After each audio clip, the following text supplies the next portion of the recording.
A trajetória das mulheres ao longo da história, no mundo real, virtual. Como elas são vistas e tratadas nos meios acadêmico, jurídico e científico? Por que a dominação masculina ficou tão naturalizada no Brasil? E nos espaços de poder, a situação é diferente? Essas são as principais questões que eu vou tratar aqui hoje no nosso podcast Encontro Marcado, gravado aqui diretamente do Centro de Convenções da Universidade Federal de Ouro Preto, onde acontece o 2º Congresso da Magistratura Mineira. E para falar sobre esses assuntos, para a gente aprender com elas, eu recebo aqui 4 convidadas especiais. A professora Suzana Veiga, historiadora da Universidade Federal de Pernambuco. A professora Bruna Camilo, cientista política da PUC Minas. A juíza federal Adriana Cruz, no Rio de Janeiro, e a juíza estadual aqui de Minas Gerais, Daniela Cunha Pereira, diretora de comunicação da AMAGES. Obrigado a todas pela participação, prazer recebê-las aqui em nosso encontro marcado. Muito bem, eu vou abrir os trabalhos aqui, pedindo à professora Suzana Veiga para contar um pouco para nós sobre essa, a história que é uma estudiosa, dessa história aí, da trajetória das mulheres ao longo da história nesse mundo real, duro e real. Em primeiro lugar, bom dia a todos e a todas.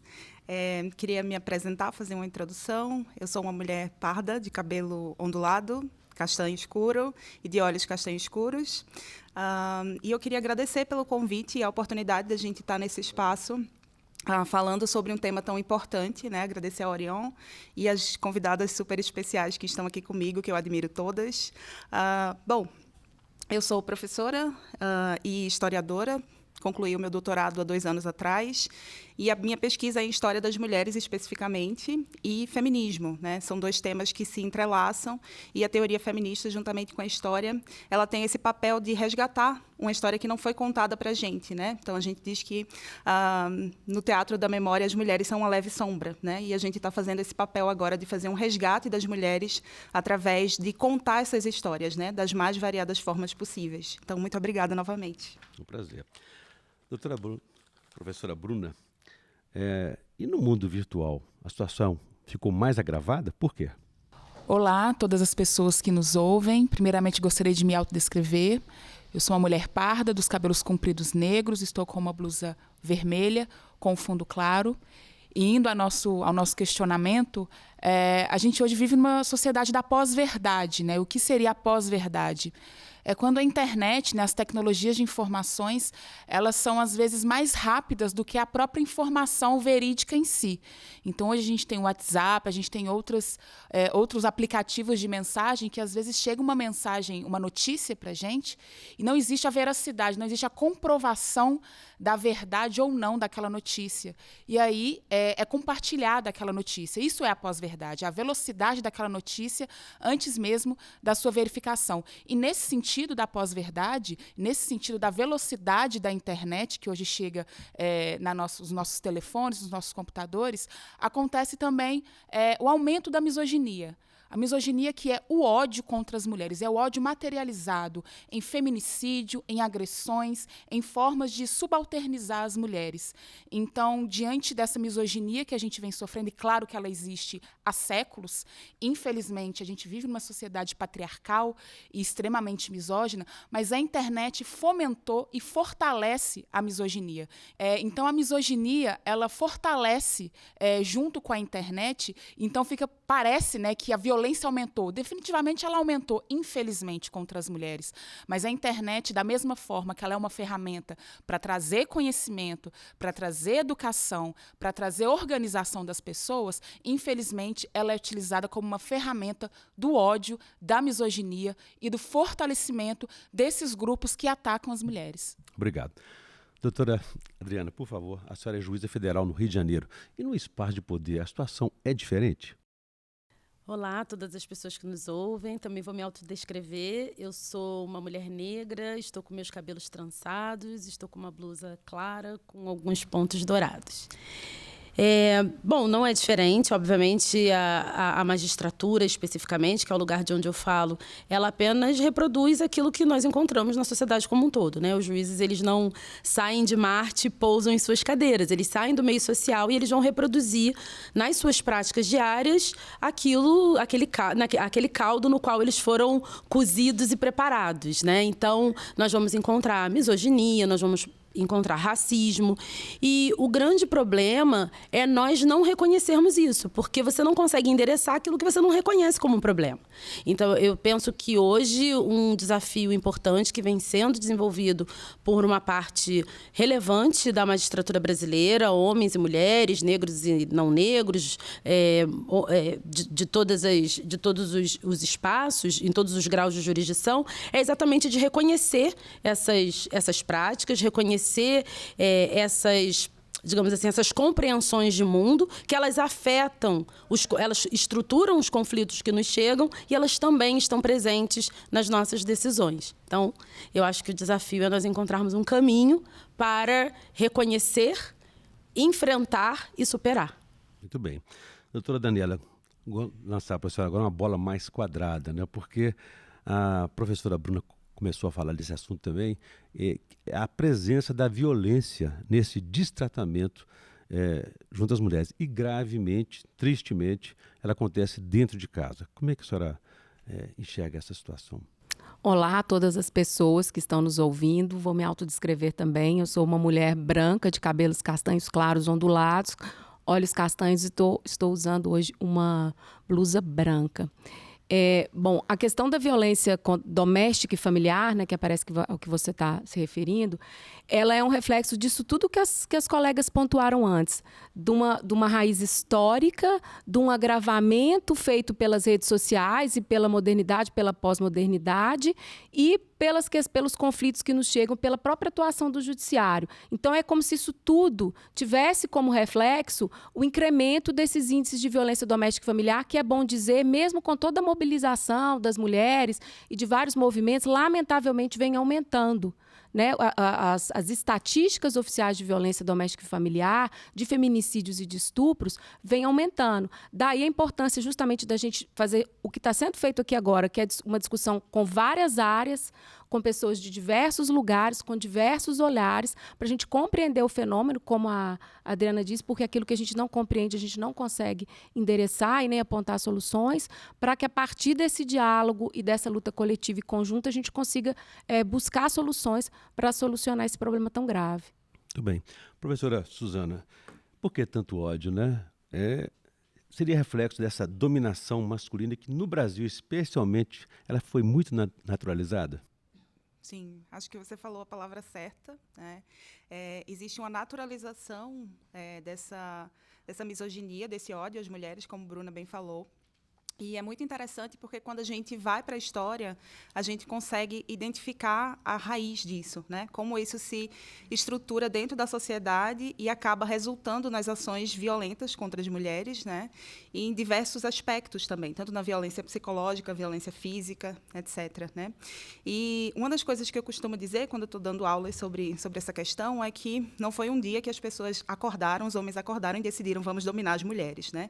Isso é um longo processo histórico que vai se construindo ao longo desse processo, né, na longa duração, como a gente fala na história, e que vai sendo construído no discurso, no espaço simbólico também. Então, são várias instituições que estão envolvidas nessa questão, né, de criar discursos que colocam a mulher nesse lugar de subalternidade, nesse lugar de inferioridade. Então, vai diminuindo o aspecto do corpo da mulher, né, tirando a sua humanidade. Né? Eu acho que o processo de desumanização da mulher ao longo da história, em diversos níveis também, porque eu acho que a doutora Adriana apontou uma coisa muito interessante, que é essa questão de que a gente tem que pensar, principalmente para o Brasil, os atravessamentos de raça e de classe, né, que atravessam a vida das mulheres e que geram também diferentes formas de violência que vão atravessá-las. Né? E no Brasil a gente tem uma ampla variedade de estudiosas que historicamente trabalharam essa questão, mas também a gente tem um apagamento da produção feminina.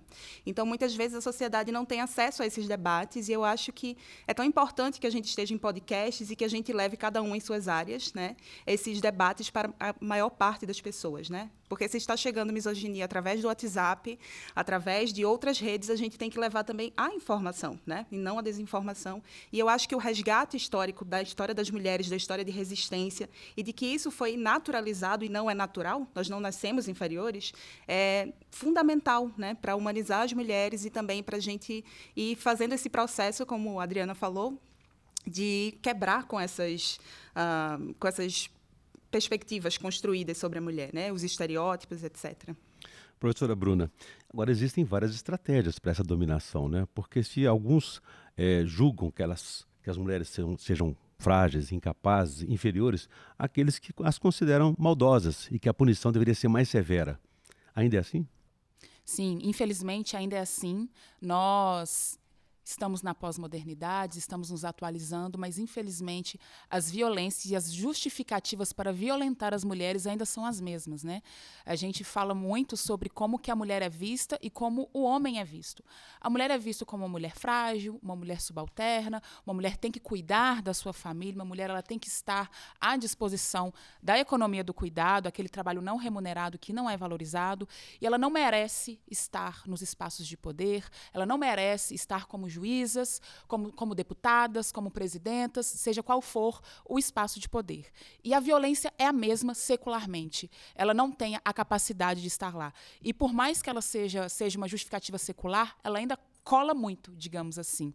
Porque o machismo, a misoginia, ela não se utiliza de artefatos, ela não se utiliza de ferramentas que são atualizadas junto com essa tecnologia que a gente vive, né, das redes sociais, das mensagens de WhatsApp. Então, e por exemplo, né, eu pesquiso grupos masculinistas também, que são grupos altamente misóginos, que utilizam da misoginia para promover crimes contra as mulheres, e eles são totalmente, como eu posso dizer, ressentidos com as mulheres. Então, na medida que os direitos das mulheres avançam, e são direitos básicos, digamos assim, que é o direito a votar, o direito ao divórcio, o direito ao acesso a métodos contraceptivos, isso tudo é visto por esses homens misóginos, altamente misóginos, como retrocesso.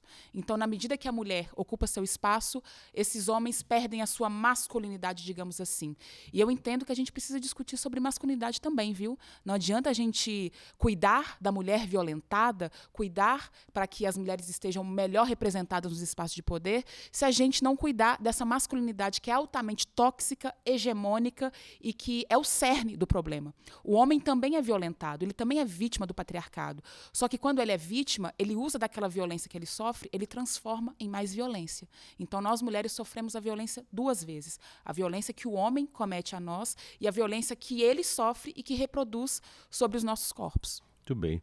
Masculinidade tem a ver muito com medo também. A gente tem que falar sobre isso daqui a pouco.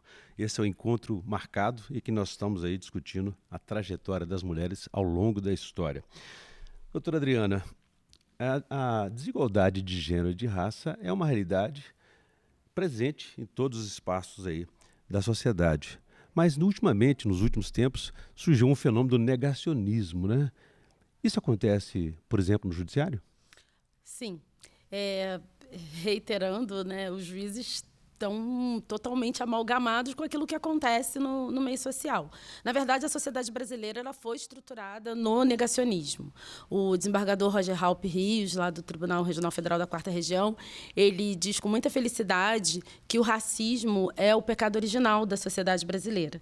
Então, nós construímos a nossa história sob um cemitério indígena, sob sangue negro, continuamos construindo a nossa história a partir desse chão e, obviamente, quando a gente fala de desigualdade, é muito importante a gente relembrar que a desigualdade ela é relacional.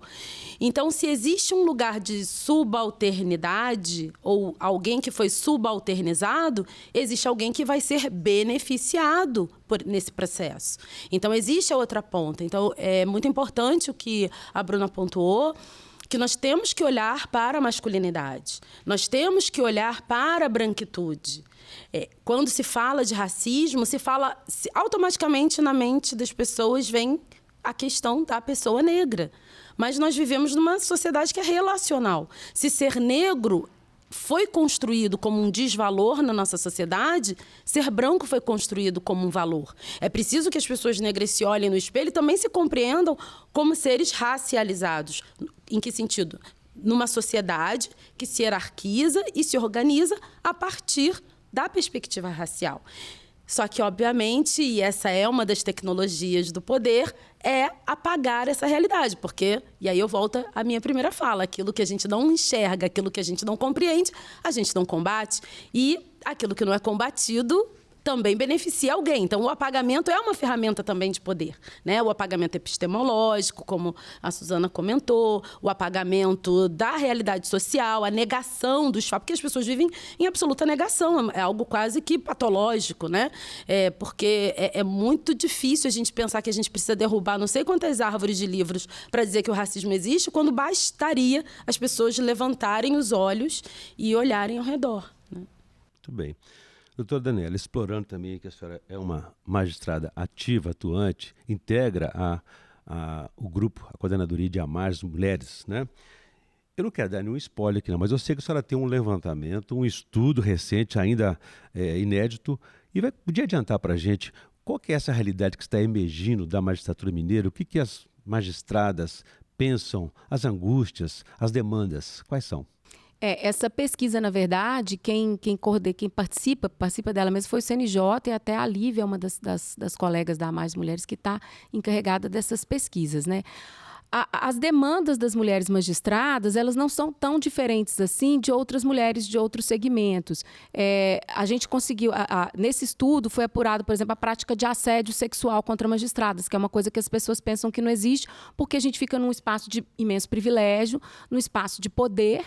Então, as pessoas pensam que isso nos livra, por exemplo, do assédio, mas quando, na verdade, demonstra que, sendo mulher, não importa quanto você ascenda socialmente, você ainda vai estar subalternizada e podendo estar constrangida a esse tipo de violência. O preconceito, a discriminação e a violência contra a mulher não poupam ninguém. Obviamente, tem grupos muito mais vulneráveis.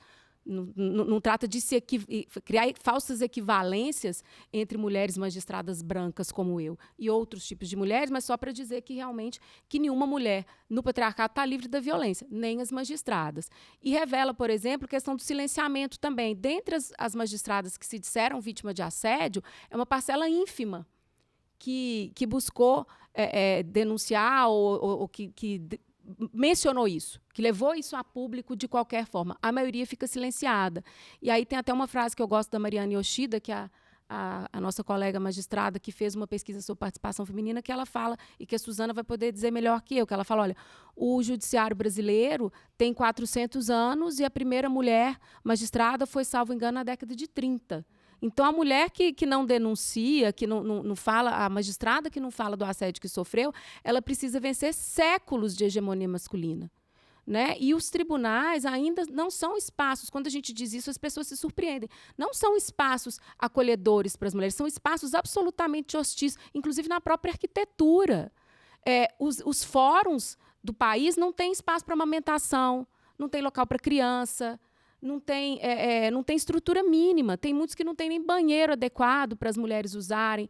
Se você for nos prédios do Tribunal de Justiça, que são prédios geralmente muito bons, muito estruturados, eles foram feitos como se não existissem mulheres.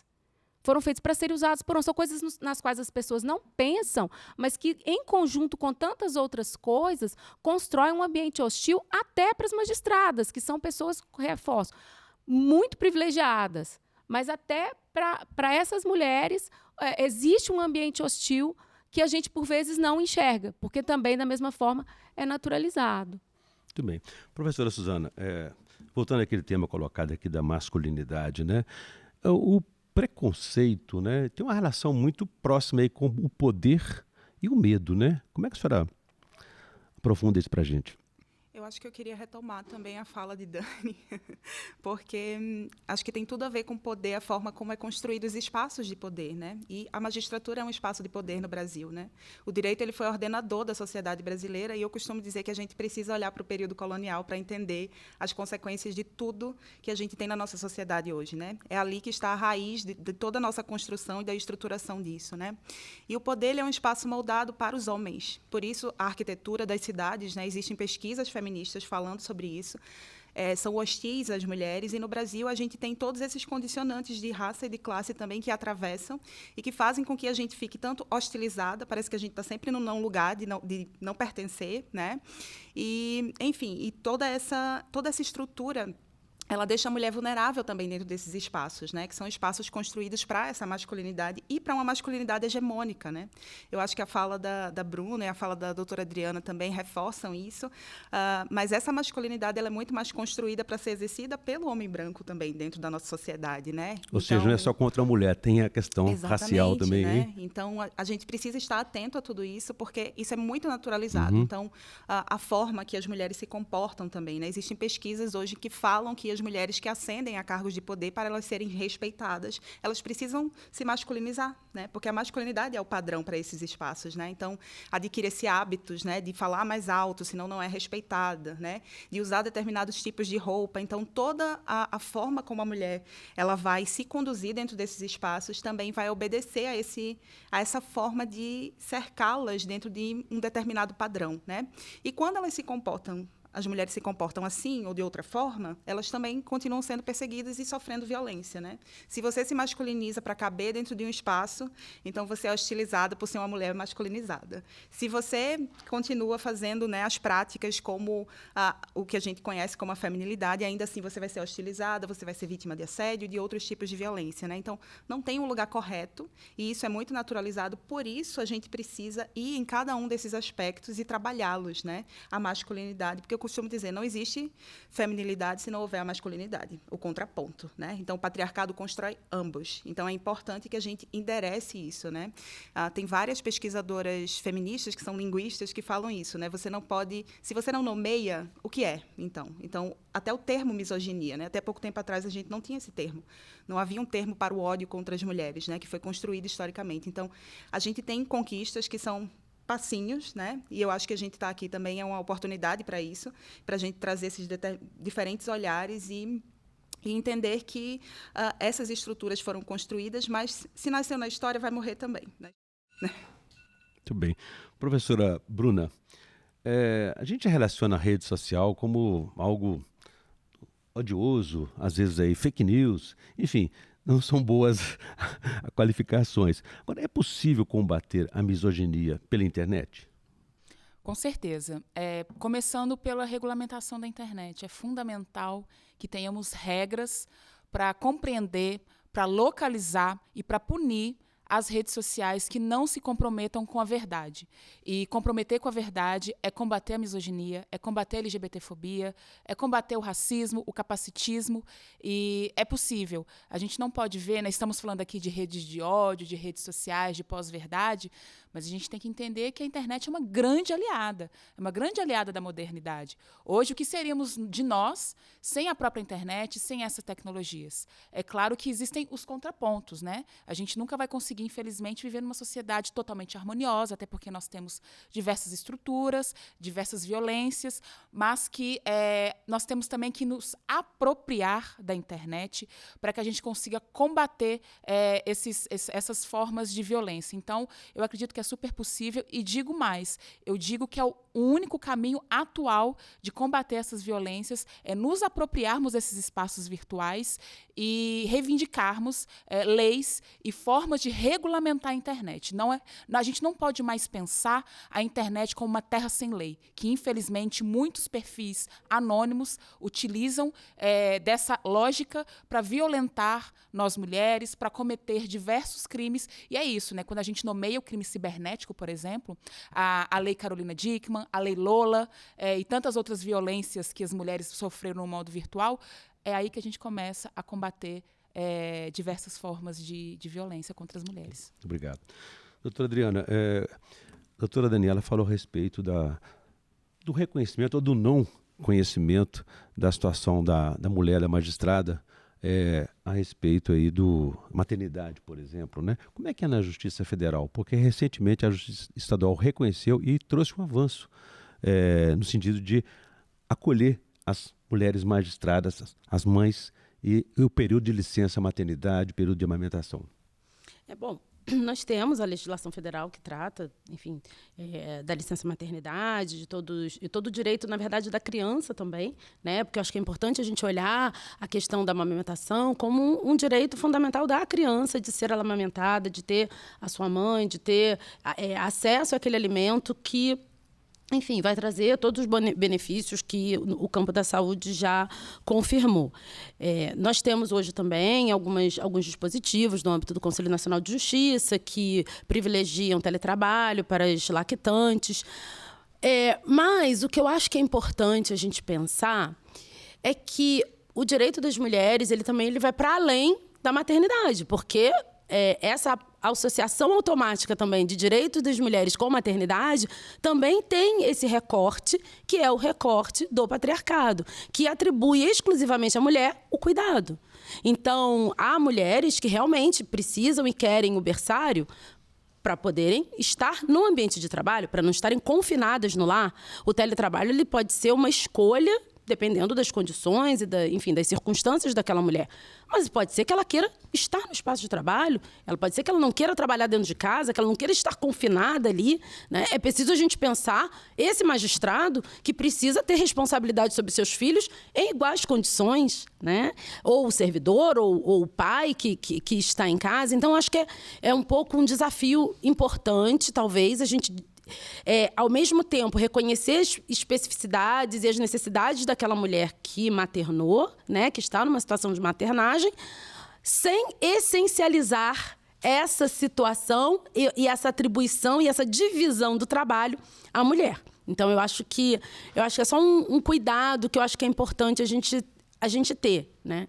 E, enfim, como eu disse, nós temos hoje, recentemente, a Associação dos Juízes Federais fez um pleito ao Conselho Nacional de Justiça para que uniformize o tratamento, principalmente da questão do teletrabalho, para aquelas que querem. Alguns tribunais têm exigido perícia para saber se a mulher está amamentando. Então, assim, desculpa, assim, mas é porque é difícil, assim, com todo respeito, mas é porque é algo que é da ordem do absurdo, né? Eu acho que também a gente tem que ter... Nós magistrados brasileiros, a magistratura reivindica, né, as suas prerrogativas com muito afinco. E é preciso que a gente use as nossas prerrogativas com responsabilidade. Então, assim, a crítica que eu faço aqui é uma crítica muito respeitosa, mas eu acho que eu faço essa crítica na perspectiva de que as minhas garantias e as minhas prerrogativas como magistrada, como vitaliciedade, existem para que eu possa dizer, para que eu possa falar, para que eu possa, com responsabilidade, apontar situações que demandam correção. É para isso que a Constituição nos constituiu e para isso que a sociedade brasileira nos paga, né? Então, eu acho que é preciso a gente dizer que é um absurdo submeter uma mulher a uma perícia para saber se ela está amamentando. Perfeito. Esse é o nosso encontro marcado e nós estamos discutindo aqui a trajetória das mulheres ao longo da história. Doutora Daniela, gostaria que você falasse um pouco mais sobre o acesso das mulheres, das magistradas, nesse mundo jurídico, do mundo do judiciário, tão masculinizado pela história como um todo. A gente vê que é crescente o número de magistradas no judiciário mineiro e nacional, mas a gente vê que é na primeira instância, que ali existe um concurso que é mais objetivo, né? Mas na hora de crescer, ascender na carreira, os critérios costumam mudar, passam a ser mais subjetivos. Aí a dificuldade estaria aí? Sim, eu vou pedir licença para fazer um desvio um pouquinho dessa pergunta sua, porque eu não vou resistir a pegar o gancho que a Adriana deixou para fazer um comentário a respeito do seguinte: a gente não pode perder de vista que essa luta pelos direitos das magistradas, por mais participação feminina, ela não pode se esgotar nas magistradas. Ela tem que ser uma luta pelo direito das servidoras, por exemplo, quando a gente fala de espaço no fórum, de resolução para teletrabalho, e tem que ser... ela tem que ir para além das magistradas, ela tem que ir para as decisões que a gente profere e para as partes que são atendidas pelo judiciário. Quando eu falo de espaço para amamentação, de fraudário, eu não conheço, pode ser que exista, mas eu nunca vi um fórum que tenha essas previsões na sua planta, de fraudário, de espaço para criança, de espaço para amamentação. E o fórum é majoritariamente frequentado por mulheres, que vão para as varas de família, para as audiências criminais. Então, quando eu digo isso, eu estou falando pelas magistradas, mas é uma coisa que não pode jamais se restringir às magistradas. Isso tem que ser levado por todas e todos nós para as servidoras, para as partes, para as nossas decisões. Então, só que para que isso se propague, a gente precisa ter mais mulheres lá. Então, aí entra na ligação com a pergunta que você me fez. que os homens não possam tomar essas decisões? Claro que podem. Mas a gente precisa de mais mulheres nesses espaços, nos cargos de direção, na cúpula do judiciário, para que isso seja pensado, porque isso não faz parte da realidade dos homens. Nem os mais bem-intencionados conseguem ter essa vivência para saber o que é preciso para atender de forma melhor, de forma mais igualitária, as mulheres que são partes, as mulheres que são servidoras, as mulheres que são magistradas. E a gente tem esse grande desafio, realmente, de aumentar a participação dessas mulheres nesses cargos, porque aí a gente pode até estender, e são muitos os problemas que nos levam a esse cenário. Dá para fazer um outro podcast, inclusive. Fica ideia, hein? Ó, já será, deixei... professora Suzana? Olha só, havia diferença na gravidez de um macho e de fêmea? Na história, dicas até para gerar só um filho homem?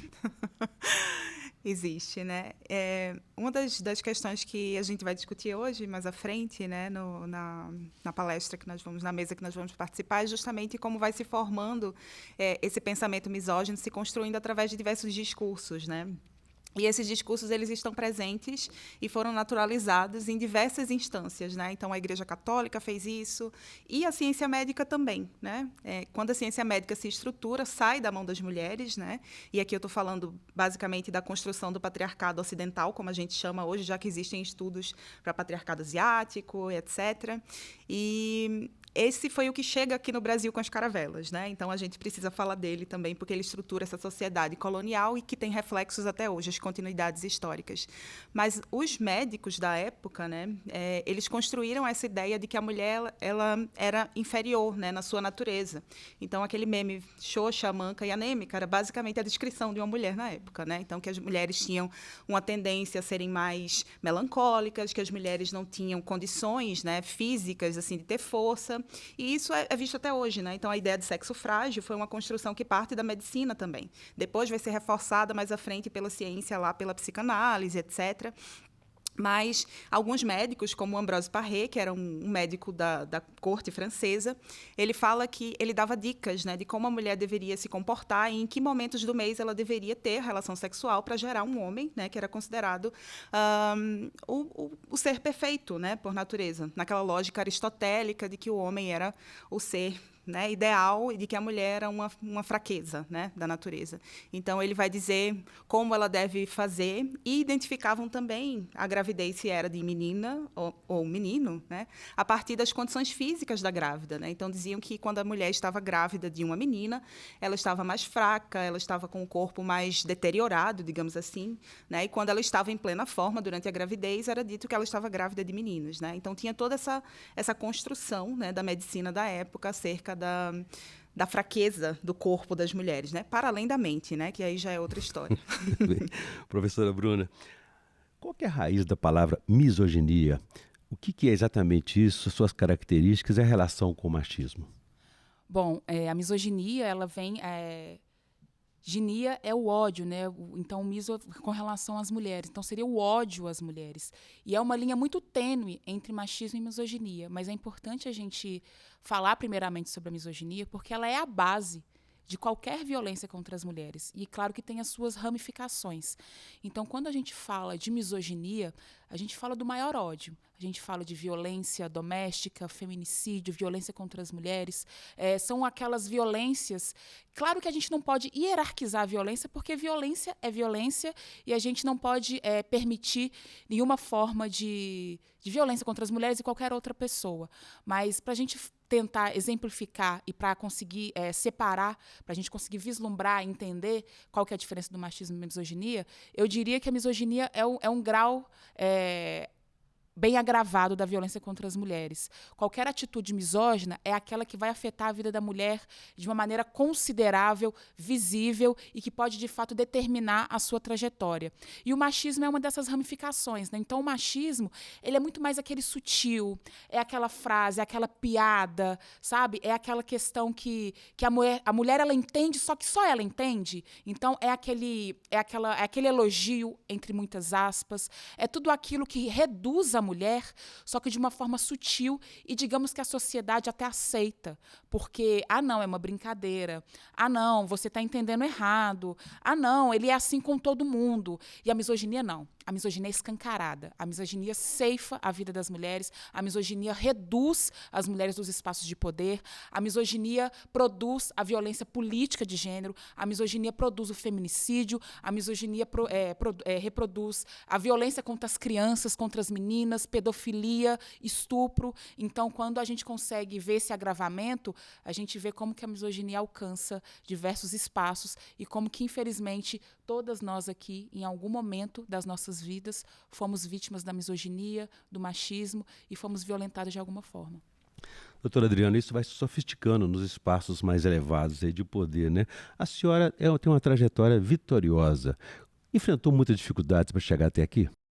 Olha, eu vou beber das palavras da Bruna, né? Eu acho que não existe mulher no mundo que não tenha sofrido violências, né?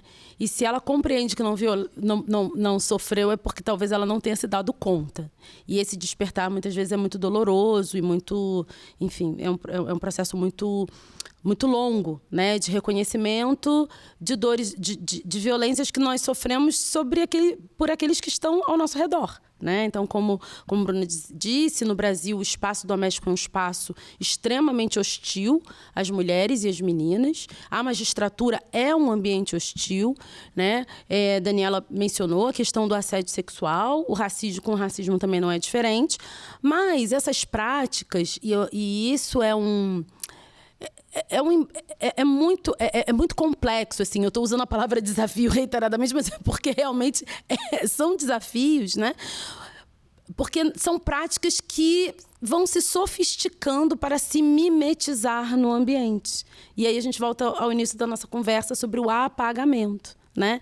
Então, se antes eu tinha uma legislação que dizia você é um ser inferior e por isso você não tem autonomia, não é um ser portador de direitos e por isso eu posso explorar a sua força de trabalho e o seu corpo como eu quiser, que era a estrutura escravocrata, nós tivemos ao longo do tempo, e ainda temos, o trabalho doméstico como um reflexo disso no nosso dia a dia, né? Então, as empregadas domésticas só foram reconhecidas como trabalhadoras anteontem na nossa história. A Constituição de 88, que é considerada a Constituição Cidadã, ela não deu dignidade automática às mulheres, e eu falo as mulheres porque 90% do trabalho doméstico ou mais é feito por mulheres e mulheres negras no Brasil, não se reconheceu a dignidade dessas mulheres como trabalhadoras. As mulheres que cozinham a nossa comida, limpam as nossas latrinas, cuidam dos nossos filhos, enquanto a gente sai para brigar por igualdade, né? Então, isso está ali, assim, se a gente for olhar as manchetes que trataram da PEC das domésticas, eu hoje vou compartilhar na nossa conversa de daqui a pouco, são idênticas àquelas manchetes que aterrorizaram o sistema econômico quando surgiu o 13º salário. Então, assim, são as mesmas práticas atualizadas, né? E com o racismo também não vai ser diferente. Então, quando a gente está no espaço de poder, muitas vezes a coisa vem explícita mesmo, tá? Não é que necessariamente... É claro, como a Daniela falou, nós somos mulheres que estamos numa posição de privilégio, mas quando a gente também está circulando no mundo sem o crachá juíza, nós estamos expostas a violências, talvez da mesma forma, mas óbvio, sempre atravessadas também pelo privilégio de classe, mas internamente é muito brutal o que se passa, o silenciamento que se passa, porque...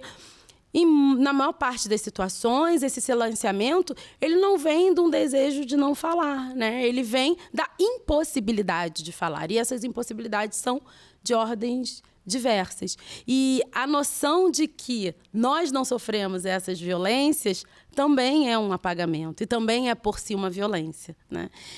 E, lógico, sem querer nos colocar e estabelecer falsas equivalências, mais uma vez, como a Dani falou. A Jurema Werneck, né, que é uma grande mulher negra e uma grande pensadora, né, presidente da Anistia Internacional Brasil, certa vez, num evento da magistratura negra, ela disse: esse lugar de vocês é um lugar de muita solidão, mas vocês não estão sós. Vocês estão sós, mas não estão sós porque nós estamos aqui por vocês. E eu acho que essa é uma oportunidade também, eu acho que da gente dar esse recado para as colegas e para as servidoras e para as mulheres que entram em contato com o sistema de justiça e sofrem inúmeras violências, né? A gente vai conversar um pouquinho sobre isso hoje também. Eu acho que é a oportunidade também da gente compartilhar e dizer para elas, vocês estão sós, mas vocês não estão sós, né? Nós estamos aqui também por vocês, e eu acho que é nessa construção coletiva que a gente pode produzir um judiciário de melhor qualidade, que, consequentemente, vai oferecer decisões mais legítimas e mais justas para a sociedade. Por que eles não enxergam o judiciário como produtor de justiça? É a pergunta que a gente tem que se fazer. E a gente tem que repensar os nossos caminhos para reverter esse quadro. Muito bem.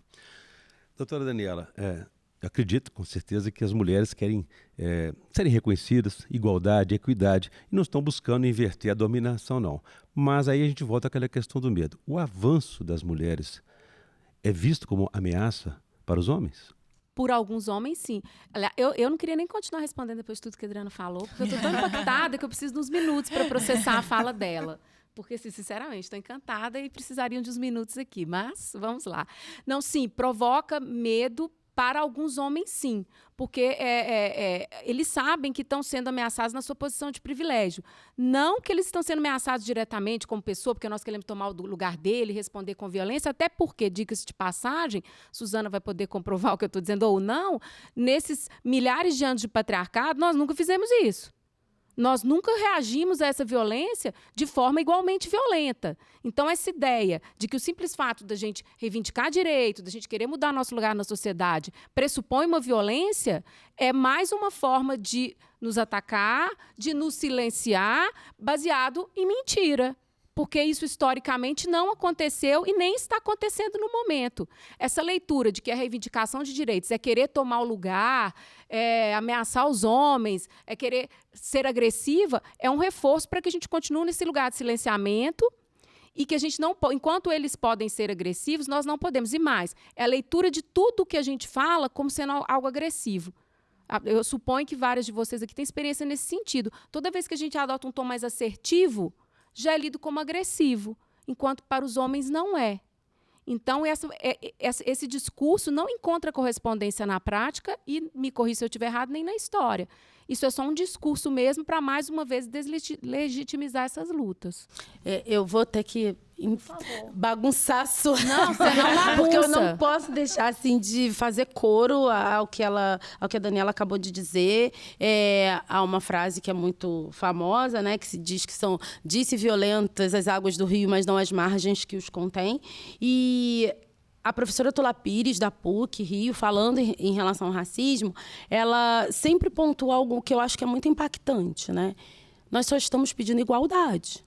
A gente não está pleiteando reciprocidade de tratamento. Porque se nós pleiteássemos reciprocidade de tratamento, aí sim nós teríamos violência, porque é só o que a gente recebe, né? Então, é isso. Desigualdade de gênero, de raça, é relacional.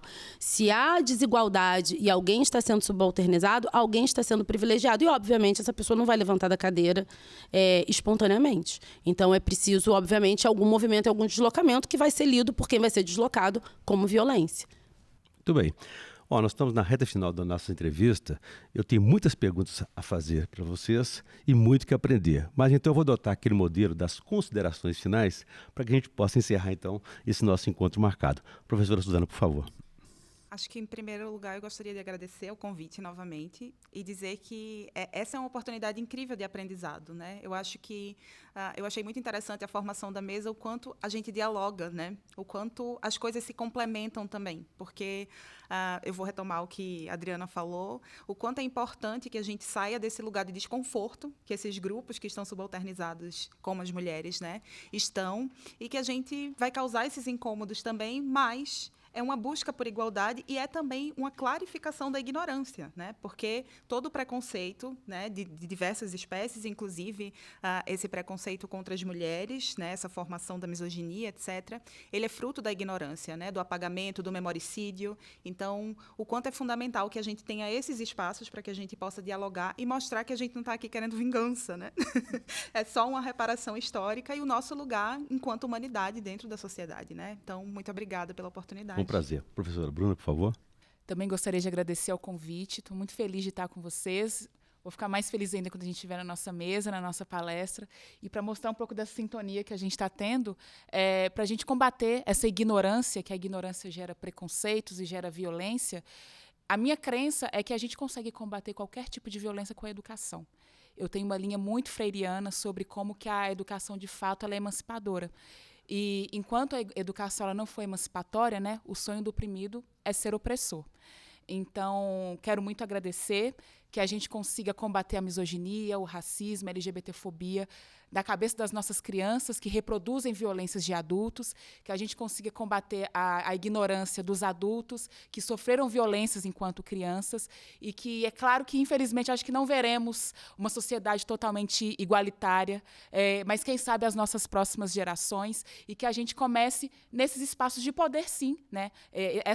A palestra que nós vamos proferir, esse congresso, tudo isso é um espaço de poder. Então, que a gente comece daqui, que operadores do direito se responsabilizem e que tenham consciência do seu poder e da sua capacidade de quebrar essa estrutura patriarcal e que se desdobra em tantas outras violências. Obrigada. Um prazer, obrigado também. Doutora Adriana, por favor. Bom, também quero agradecer muito a oportunidade, estou muito feliz de estar aqui com essas mulheres incríveis. Acho que nós estamos dando passos importantes para estabelecer institucionalmente esse debate. Hoje, perdão da expressão coloquial, mas acho que hoje o bode está no meio da sala, né? Eu acho que esse trabalho a gente já cumpriu, é uma das etapas da responsabilidade da nossa geração. Mas eu gosto sempre, assim, eu não sou uma otimista irracional, mas eu acho também que o pessimismo é um privilégio das pessoas brancas, porque eu penso, hoje eu trabalho, a vara onde eu trabalho, ela está a pouquíssimos metros do Cais do Valongo, que é onde os meus antepassados chegaram escravizados, na pior condição que um ser humano pode chegar, né, sequestrado da sua terra, violentado numa viagem de 3 meses, em condições que não se pode dizer sequer animalescas, né? E condições que nós não submetemos nem os nossos animais domésticos, né? E essas pessoas esperançaram, né? Elas não se desesperaram na pior condição que um ser humano poderia estar, tanto que hoje eu estou aqui e tanto que hoje mais 50% da população brasileira está aqui, né? Que é a população negra. Então, eu acho que é um olhar de esperança e também eu acho que uma mensagem de que existem magistraturas e existe uma magistratura que está olhando para a desigualdade, que está repensando as suas práticas, que está tentando fazer o seu dever de casa, ainda de maneira insuficiente, mas que o caminho foi iniciado. Então, fica o convite para que os colegas e as colegas venham conosco. Prazer. Doutora Daniela, por favor. Eu estou absolutamente encantada com as palavras das colegas, assim, estou realmente muito comovida e ciente desse privilégio, do privilégio que é estar aqui com vocês hoje. E eu queria dizer algo que faz coro com o que a Adriana disse, né? Eu trabalhei com violência doméstica familiar durante 13 anos. Nesses 13 anos, eu tive vários aprendizados, mas eu vi mulheres sofrendo, mulheres violentadas de todas as formas possíveis, meninas, crianças, mortas, coisas inomináveis. E eu vi essas mulheres resistindo, eu vi essas mulheres sobrevivendo, eu vi elas passando por vidas inteiras da mais absoluta violência e elas estavam de pé, vivendo, resistindo. Isso me deu uma fé inabalável nas mulheres, na força das mulheres. Isso pode ser muito clichê, mas é absolutamente verdadeiro, porque depois de assistir isso, eu não acredito mais, se é que algum dia eu já acreditei, que mulher é frágil. Essa ideia que a gente tem de força e fragilidade já é muito distorcida, porque essas mulheres violentadas, na verdade, elas são imensamente fortes. Então, a mensagem que eu queria deixar assim, e mais uma vez a gente está comprovando isso aqui, veja a força dessas palavras e dessas mulheres que vieram estar conosco hoje. Então, isso mais uma vez, essa minha fé só se reforça. Obrigada. Muito bem, agradeço a todos. Tivemos aqui, então, convidadas especiais, essas mulheres incríveis e especiais aqui, estudiosas da condição humana, né? Digamos assim. Aprendi muito com vocês. Obrigado à professora Suzana Veiga, historiadora da Universidade Federal de Pernambuco, à professora Bruna Camilo, cientista política da PUC Minas, à juíza federal Adriana Cruz, à juíza estadual Daniela Cunha Pereira. Obrigado pela participação, foi um prazer recebê-las aqui. Falamos aqui sobre a trajetória das mulheres ao longo da história, como elas são vistas e tratadas em diversos meios. Se você quiser ver e rever essa entrevista, vá ao canal, nosso canal no YouTube, nas redes sociais e também no site da Associação dos Magistrados Mineiros. Obrigado e até a próxima.